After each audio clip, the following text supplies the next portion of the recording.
someone we've got to keep an eye on. Because Dan Crenshaw. Did you say keep an eye on? Yeah, Andy gets all the credit for that. He had a great comment in the chat earlier. But he straight up lost it on X yesterday. We'll put it up on the screen here. You'll see. I'll read Nick Sorter's post first below. Let's maybe blow that up a little bit, and we can trim out the bottom part. There we go. DC sources tell me Dan Crenshaw is spearheading the effort to get a pay raise for Congress. Last week, when he was asked about his stock trading, Crenshaw whined to members of Congress that they haven't had a pay raise since 2009. We're going to show you that clip here in a minute. Crenshaw almost got his way with the pay raise, and it goes on. He then responds, Dan Crenshaw, and has himself a little hissy fit, and he said this, yeah, or maybe you're a fucking lying piece of shit because I'm not even on the yes list for the whip team. Never have been. But hey, whatever gets you pathetic bottom feeders, your clickbait, fucking incels. So he loses it, right? Not the typical response you get from a politician or public figure like this. And look, to be clear, not speaking about Nick specifically.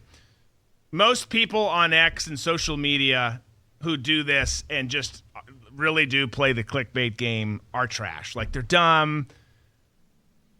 But if this happens and one of them says something to you, you don't be a little bitch about it. You don't cry and show who you are about it. Like, all you're doing in this case, Dan Crenshaw, is making the person you think is a nobody bigger while making yourself look worse. Like, it's just pretty common sense social skills and human nature stuff here. But at the same time, like, no one should be surprised by his response and by his behavior because he's always been this way. He's always done this. Let's just take a little journey together, shall we? We probably all remember this. We've played it on the show back when it happened. But this is Crenshaw flipping out on a 10-year-old girl at an event that he was at. Take a listen. I can't wrap my head around this. Well, I'll help you. Put a period after the word Jesus and don't question my faith. Wow. Wow. Okay, so it was kind of glitching there, but all you needed was the audio. That's all you needed. Totally shouting down a 10-year-old girl. What a douche. This one seemed good? Looks like it. Okay. The other one seemed good too. I played it earlier. Well, let's try it because this is the tweet. Tom, do you have a comment on that one? No, let's watch the next, because I do have some comments on Dan and Dan's staff because they did go after the show one time.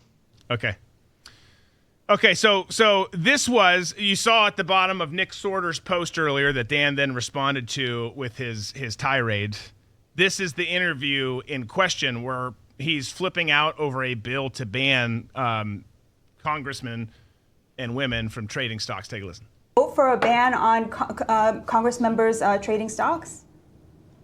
Yeah, I mean, this is like number 1,000 on my priority list of things to care about. This is one of those stupid things that I've been dragged through the mud on. You know how much fucking money I've ever had in the stock market? About $20,000. And yet I've been dragged through the mud on this as if like there's some insider trading. I just sent a letter to Fox News, a threatening letter from my lawyers, threatening them with defamation because Jesse Waters had basically insinuated that I was insider trading. Of course, it's not true. You'd be more surprised how much little information we have. This is one of those bills that, like, of course, yeah, people support it. Yeah, sure, okay. Who cares? Because I barely have anything in the market anyway.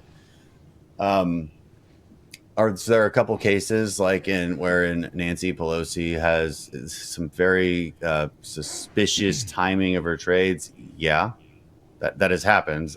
But nobody else can point any other examples out.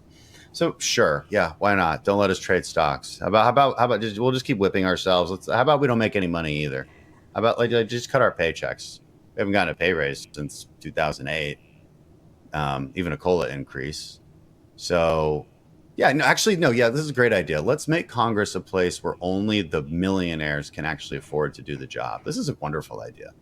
Let's just keep doing that, and then some it's always some member, right, who senses the populist energy and then mirrors it, believing that this is what's going to help me connect with the people. Because what do the people want? Well, they want an easy button. All my problems will be solved if If there's no stock trading, all my problems will be solved if there's term limits. Yeah. But if you think about any of these things for 5 whole minutes, you might quickly come to a different conclusion. Now, what I vote for? Yeah, sure. Who cares? Who cares? Like it doesn't matter to me because I don't have any fucking money to put in the stock market. You guys, when someone tells you repeatedly or shows you who they are, listen to what they say, what they do. And as I always talk about, don't be so easily impressed by people's old jobs or someone being wounded in combat. I'm not saying he didn't serve. He did. And I'm sorry he was wounded in action. But serving doesn't make you a hero. It doesn't make you a good person. Sure, he was a white, soft Navy SEAL, which is great. But none of that matters if you're a total douche. And he is. So for all the people who are like, well, but we can't pick on him because he served, he was a SEAL and he had one eye. You don't know what you're talking about. You just don't. Tom, you've got a story. Yeah, remember when everyone was going, when was it, last January, when the whole the ouster of McCarthy was going on, and representatives were all up in arms, and Crenshaw showed up one day with scars on his knuckles, and we were joking about him punching drywall. Yeah. Well, I guess a clip of that was seen by someone in Crenshaw's office, and people that work in Crenshaw's office are a lot like he is.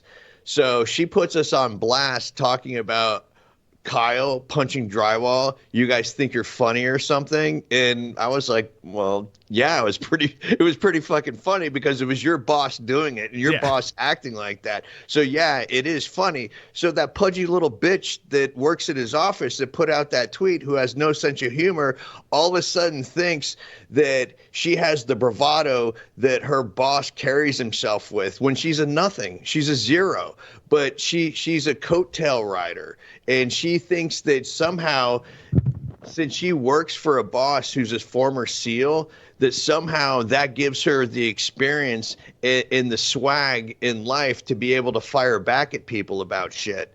And he sets the tone for that office. And you could tell by that interview that he just did, he talks about, well, let's not get a raise. Hey, Dan, fucko. Listen, that's not supposed to be a full-time job. You know this more. You think you're Mr. Constitution and this and that. Citizens are supposed to come out of the private sector, do their term in the House of Representatives or the Senate, and then leave. It's not a full-time fucking job like you want it to be. So that shows your cards right there.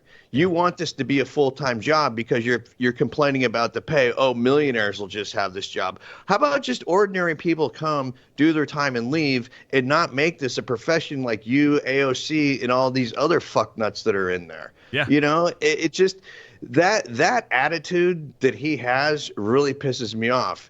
And it kind of pains me to say this because when he first came along and Pete Davidson made fun of him on Saturday Night Live, we all rallied around behind him. Yeah. And then when he came up and made amends with Pete Davidson, we thought that was great. The first year or so while he's in the House sounded totally fine. I don't know what happened. My best guess is the Dan that we see now is always the douche that has been there, just under the surface. I mean, how many times do we have to see him acting like an ass? You know, I know some people don't like Alex Stein. He's not my cup of tea, but I don't hate the guy. Understand what he does, you know, talking about AOC and her booty, talking shit about Dan and how short he is. But then Dan goes to try and trip Alex. You know, it's just stupid juvenile shit like that.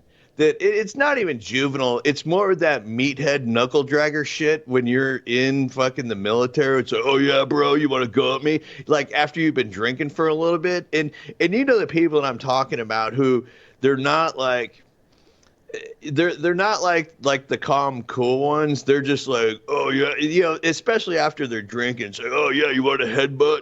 You know, it's that kind of, you know, douchey meathead mentality.